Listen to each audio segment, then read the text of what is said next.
एक बार फिर से हेलो स्टूडेंट्स, मैं रोहित तिवारी मिशन ट्यूटोरियल्स गांधी घाट बथुआ नई बस्ती से मिर्ज़ापुर।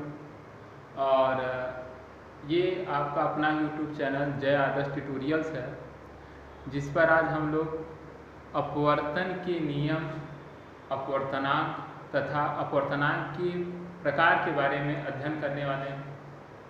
तो चलिए स्टार्ट करते हैं। अपवर्तन के नियम, लॉ ऑफ रिफ्रैक्शन। दोस्तों क्या स्टार्ट करना है हम लोगों को? लॉ ऑफ रिफ्रैक्शन,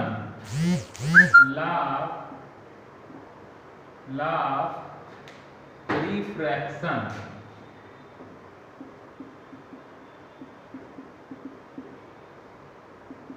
देखिए दोस्तों, अपवर्तन के मुख्यतः दो ही नियम हैं, और अगर आप स्टैंडर्ड की बात करें तो अपवर्तन के 3 नियम होते हैं, और बुक में 2 ही नियम लिखा हुआ है। मैं आपको तीसरा नियम भी आज समझाने वाला हूँ, मगर आप 2 ही नियम कहीं लिखिए एग्जाम वगैरह में पूछा जाए तो।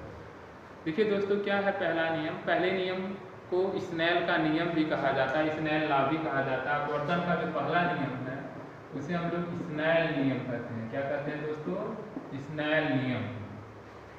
स्नेल का नियम कहता है कि अपवर्तन में आपतन कोण की ज्या तथा अपवर्तन कोण की ज्या का अनुपात एक नियतांक होता है, जिसे अपवर्तनांक कहते हैं, या जिसे पहले माध्यम के सापेक्ष दूसरे माध्यम का अपवर्तनांक कहते हैं। दोस्तों चित्र की सहायता से हम आपको समझाने का प्रयास करते हैं। जैसे मान लीजिए एक विभाजक तल हो गया, एक प्लेन है जो कि विरल तथा सघन माध्यम को अलग कर रहा है। ये हमारी आपतित किरण हो गई। आपतन बिंदु पर एक हम लोग अभिलंब खींच लिए, और ऊपर मान रहे हैं कि हवा है और नीचे पानी है, तो विरल से सघन में जाएगा। मैं बताया था अभिलंब की ओर झुक जाएगा। तो अगर ये आपतन कोण आई है, अभिलंब के साथ ये अपवर्तित किरण, ये किरण आपतित किरण है, ये अपवर्तित किरण है। अपवर्तित किरण अभिलंब के साथ जो कोण बना अपवर्तन कोण, आपतित किरण अभिलंब के साथ जो कोण बना वो आपतन कोण है। तो स्नेल का नियम यही कहता है अपवर्तनांक यन से शो करते हैं, इसे बराबर होता है आपतन कोण की ज्या, यानी sine of incident angle by sine of refraction angle equal to constant, and constant is called refractive index. यानी आपतन कोण की ज्या तथा अपवर्तन कोण की ज्या का अनुपात एक स्थिरांक होता है, जिसे अपवर्तनांक कहते हैं, या जिसे पहले माध्यम के सापेक्ष दूसरे माध्यम का अपवर्तनांक कहते हैं। दोस्तों इसे अच्छे से समझिए। पहला माध्यम हवा है। क्या है पहला माध्यम? हवा। जिस माध्यम में आपतित किरण होता है उसे पहला माध्यम कहते हैं, तथा जिस माध्यम में अपवर्तित किरण होता है उसे दूसरा माध्यम कहते हैं। और इसे न लिख करके यन से लिखें, या इसे लिखा जाता है 1n2। दोस्तों क्या लिखा जाता है? 1n2 equal to sine I by sine R. इसका मतलब हुआ पहले माध्यम के सापेक्ष दूसरे माध्यम का अपवर्तनांक, पहले माध्यम के सापेक्ष दूसरे माध्यम का अपवर्तनांक बराबर साइन आई बटे साइन आर। यही स्नेल का नियम है दोस्तों। ठीक है। और दोस्तों आप लोग याद कर लीजिए, अगर हम उल्टा कर दें यानी 2n1 कर दें, तो दूसरे माध्यम के सापेक्ष पहले माध्यम का अपवर्तनांक इसी का जस्ट उल्टा हो जाएगा, साइन आर अपान में साइन आई, जो कि रिवर्सिबिलिटी लॉ ऑफ लाइट या प्रकाश के उत्क्रमणिता का सिद्धांत होता है। जस्ट इसी के बाद हम आपको ये समझाएंगे, मगर अभी आप देख लीजिए, दोनों से अगर देखा जाए या दोनों का मल्टीप्लाई कर दें तो 1n2 into 2n1 equal to, multiply करने से साइन आर से साइन आर कट जाएगा, 1 आ जाएगा। तो हमें एक रिलेशन मिल गया 1 इंटू इक्वल टू 2n1। इसका मतलब हुआ, इसे हम कहेंगे माध्यम 1 के सापेक्ष माध्यम 2 का अपवर्तनांक बराबर 1 बटे माध्यम 2 के सापेक्ष माध्यम 1 का अपवर्तनांक। तो दोस्तों ये स्नेल का नियम है। स्नेल का नियम बस आप इतना लिखेंगे कि जब भी प्रकाश का अपवर्तन होता है तो आपतन कोण की ज्या तथा अपवर्तन कोण की ज्या का अनुपात एक स्थिरांक होता है दोस्तों। ठीक है। अब चलिए हम चलते हैं अपवर्तन के दूसरे नियम पे। दूसरे नियम का कथन है कि आपतित किरण, अपवर्तित किरण तथा अभिलंब तीनों एक ही तल में होते हैं। तो दोस्तों आपतित किरण, अपवर्तित किरण तथा अभिलंब तीनों एक ही तल में होने का मतलब ये हुआ कि सपोज करिए ये जो चीज़ें हैं वो हमारे हाथ पर बनी हैं, या बोर्ड को ही हमारा पूरा हाथ मान लीजिए। मैं अपने हाथ पर ऐसे फिगर बनाया हूँ। अगर आपतित किरण मेरे हाथ पर है, अभिलंब भी मेरे हाथ पर है, तो अपवर्तित किरण भी मेरे हाथ पर होगा। ये नहीं कि जो अपवर्तित किरण है वो मेरे हाथ से बाहर या बोर्ड के बाहर ऐसे हवा में निकलेगा, ऐसा संभव नहीं है। अगर अपवर्तित किरण हवा में है तो ये आपका आपतित किरण भी हवा में ही रहेगा और अभिलंब भी हवा में रहेगा। कहने का मतलब जहाँ पर जिस बिंदु पर अपवर्तन होता है उस बिंदु पर अगर हम क्या करें, एक प्लेन ले जाएं, तो प्लेन जो होगा आपतित किरण को भी स्पर्श करेगा, अपवर्तित किरण को भी स्पर्श करेगा और अभिलंब को भी स्पर्श करेगा। यही अपवर्तन का दूसरा नियम है दोस्तों। अपवर्तन का तीसरा नियम क्या है दोस्तों, समझ लीजिए। किसी राइटर्स की बुक में मिलेगी, अस्सी वर्मा की बुक आप देखेंगे तो उसमें मिलेगा थर्ड लॉ ऑफ रिफ्रैक्शंस, जिसमें लिखा है कि frequency of the light doesn't change in the refraction, यानी अपवर्तन में प्रकाश की आवृत्ति कभी नहीं बदलती है दोस्तों। हम आपको बताए थे पिछली वीडियो में कि चाहे अपवर्तन हो या परावर्तन हो, कभी भी प्रकाश की आवृत्ति नहीं बदलती है, जो कि प्रकाश के अपवर्तन का तीसरा नियम बन जाता है दोस्तों। ठीक है, तो चलिए अब हम देखते हैं, या कोई आपसे पूछ ले कि ये बताइए कि जब प्रकाशीय किरण सघन से विरल में जाता है दोस्तों, यहाँ पे विरल से सघन में जा रहा है, तो चलिए विरल से सघन में जाता है तो ये अभिलंब की ओर झुक जाता है।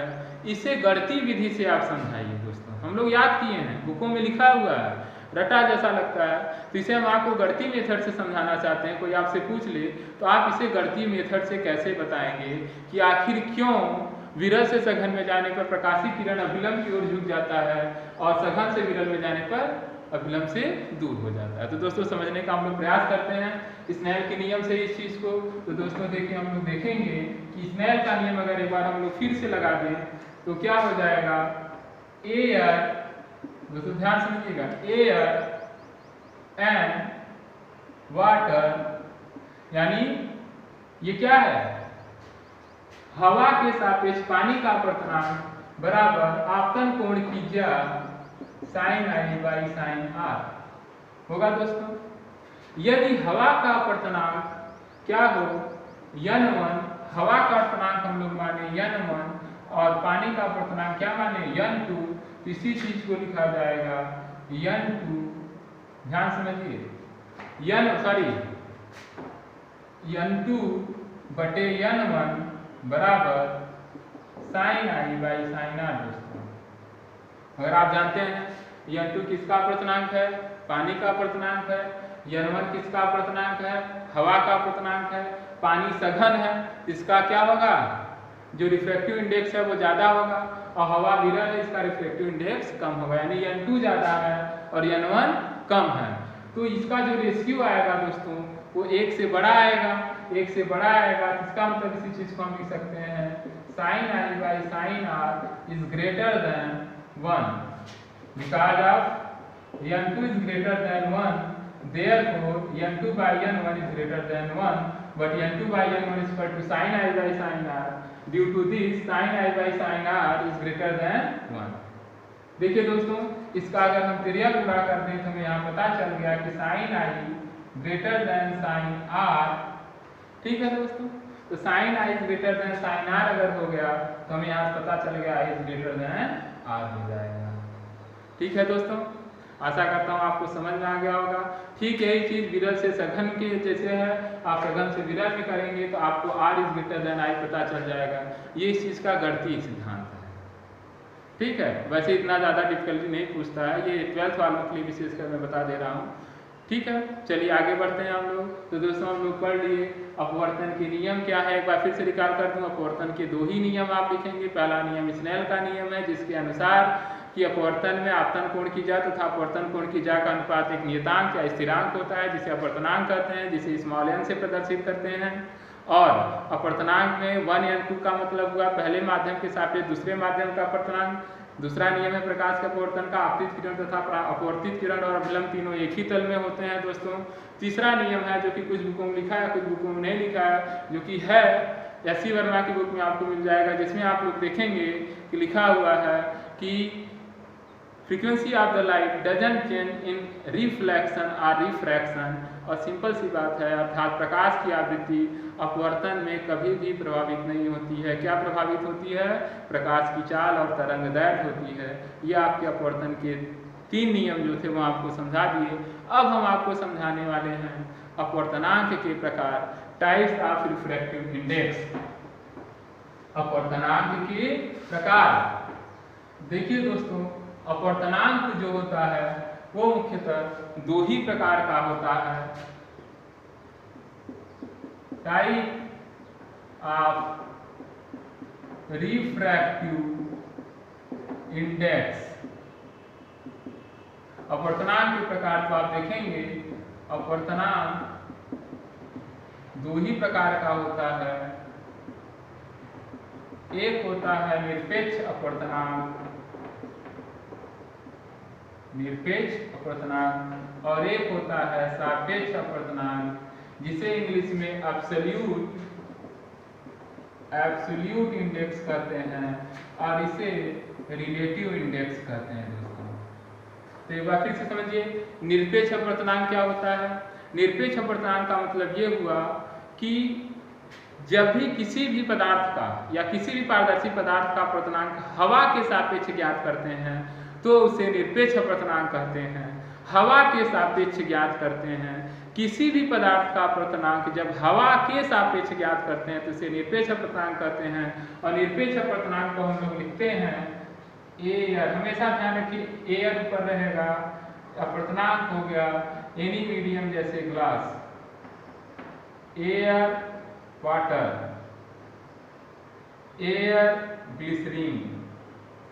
ठीक है दोस्तों, यानी पहला माध्यम हवा हो, ध्यान समझिए, पहला माध्यम हवा हो, दूसरा माध्यम आप कुछ भी ले लें, तो जब आपतित किरण हवा से होकर के दूसरे माध्यम में जाता है उस कंडीशन में जो अपवर्तनांक प्राप्त होता है उसे निरपेक्ष अपवर्तनांक कहते हैं। सापेक्ष अपवर्तनांक में क्या रहेगा दोस्तों? सापेक्ष अपवर्तनांक में ये रहता है कि पहला माध्यम और दूसरा माध्यम दोनों जगह हवा हो ही ना, अर्थात अब ऊपर पानी हो जाए और नीचे ग्लिसरीन हो जाए, ऊपर ऑयल हो जाए नीचे पानी हो जाए, इस कंडीशन में जो अपवर्तनांक मिलता है उसे सापेक्ष अपवर्तनांक कहते हैं दोस्तों। क्या कहते हैं? सापेक्ष अपवर्तनांक कहते हैं। तो सापेक्ष अपवर्तनांक की परिभाषा क्या है?